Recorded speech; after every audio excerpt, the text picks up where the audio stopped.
Bonjour et bienvenue. Aujourd'hui nous allons parler d'un record de vitesse. Mais attention, nous allons modéliser un engin à 2,5 milliards de dollars. Attention, je suis chaud patate. 3, 2, 1, c'est parti.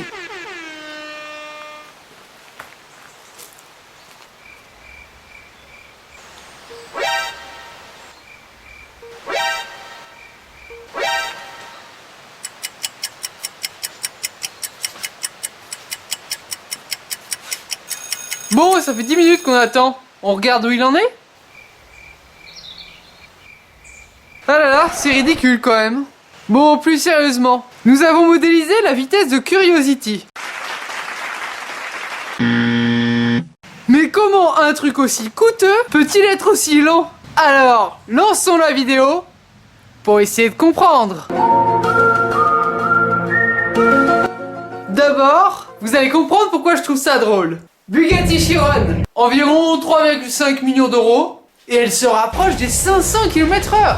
Lockheed CR-71 Blackbird, l'avion de chasse le plus rapide, lui 3500 km/h, et pour 2 milliards de dollars. Et là, je vous parle de Curiosity, 2,5 milliards de dollars, qui va à 0,14 km/h. Mais comment expliquer le prix de ces rovers? Les rovers, comme la marque de voiture? Mais non. D'ailleurs, cette marque, elle n'existe même plus. Oui, mais bon, il y a encore les Land Rover, et la marque existe toujours. Moi, je vous parle des robots dans l'espace. C'est compliqué. Pourquoi ils s'appellent tous Rover aussi? Tiens, bonne question très cher. Je vais vous laisser réfléchir. Non, en fait, je vais vous le dire. Rover en anglais, ça veut dire nomade. Ah ok, je comprends mieux. C'est sûr que pour des engins spatiaux ou des voitures, ça fait plutôt classe. Pour être sûr qu'on parle de la même chose, on va dire astromobile. Ah, comme automobile, sauf que c'est sur un astre. Oui, mais la différence, l'automobile agit directement suite à notre volonté. Directement, à condition d'avoir rien consommé. Pour les astromobiles, il y a un temps de latence entre la commande envoyée sur Terre et le temps qu'il faut pour la recevoir. Ah, c'est pour ça. S'ils roulaient trop vite, on n'aurait pas le temps de les contrôler. Une des solutions, c'est le pilotage automatique. Mais s'il y a bien un truc que l'informatique ne supporte pas, ce sont les températures extrêmes. Par exemple, sur Vénus, les températures sont tellement extrêmes, 460 degrés en moyenne. Ouais, les rovers, ils ont un peu de mal. Rover sur Vénus. Non, moi je descends pas, je reste ici. Je reste ici. Eh bien, dans le cas où les sondes sont arrivées jusqu'au sol, ce qui doit déjà être un exploit, elles n'ont pas tenu plus de 2 heures. Mais admettons que nous arrivons à poser un rover, par exemple, sur Vénus. Celui-ci devra être autonome, mais sans utiliser de circuit électrique. Mais comment c'est possible? On lui greffe un cerveau? Pour répondre à ta question, et peut-être à la question que vous vous posez, je vous conseille la vidéo de Hugo Lisoire, Rover sur Vénus, mission impossible. Mais parlons de l'atmosphère sur les autres planètes. Elle est forcément très différente. Si bien que les rovers reçoivent moins ou pas de soleil, mais qu'en plus, on peut pas les observer de là-haut. Et les sondes peuvent ricocher en arrivant sur l'atmosphère. Oh merde.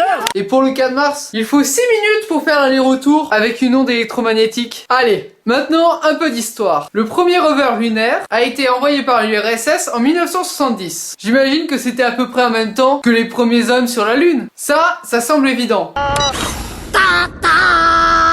Mais autre question que je vous pose. À votre avis, on a d'abord envoyé l'homme ou les rovers sur la Lune? Je vous laisse 5 secondes le temps de réfléchir, et en attendant, je vous mets une séquence que vous n'avez jamais vue.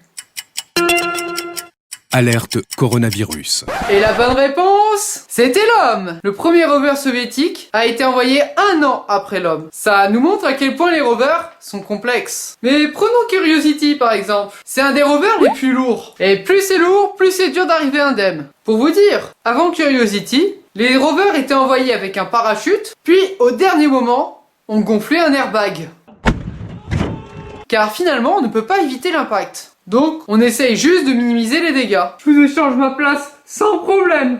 Mais du coup, pour Curiosity qui était plus lourd, vous devez vous demander, mais comment ils ont fait? Ah bah oui, j'aimerais bien savoir ce qui m'attend quand même. On envoie tout un ensemble qui est ralenti par un parachute. On utilise également des rétrofusées, mais surtout ce que je trouve particulièrement ingénieux. Une fois qu'on a franchi l'atmosphère, il y a une corde qui se déroule.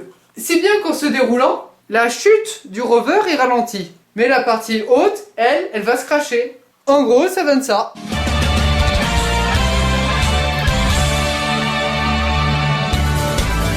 Bref, vous l'avez compris. Le rover doit être le plus complet possible, sinon il n'est pas assez résistant, mais pas trop non plus, car sinon... Un autre élément intéressant, quand nous envoyons un rover sur Mars, pour l'instant nous ne récupérons pas les échantillons qu'il analyse. Donc un robot qui pèse seulement 1 tonne, 1 tonne seulement? Mais c'est énorme! Oui, dit comme ça, mais je vous rappelle qu'une voiture c'est 2 fois plus. Eh bien on compte sur ce seul robot pour contenir le maximum d'instruments que nous avons dans nos labos sur Terre. Avec toute la misère que vous me faites, moi je vous parle plus. Ouais, ça va pas trop nous changer. On arrive à recevoir des informations des rovers sur Mars que pendant 1 heure par jour. C'est tellement compliqué de communiquer avec eux qu'on est obligé de mettre des orbiteurs autour de Mars pour avoir le plus de fenêtres possible de communication.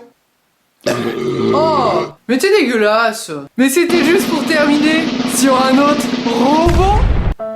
Ah, c'est pas possible. En tout cas, merci d'avoir regardé cette vidéo et je vous dis à la prochaine.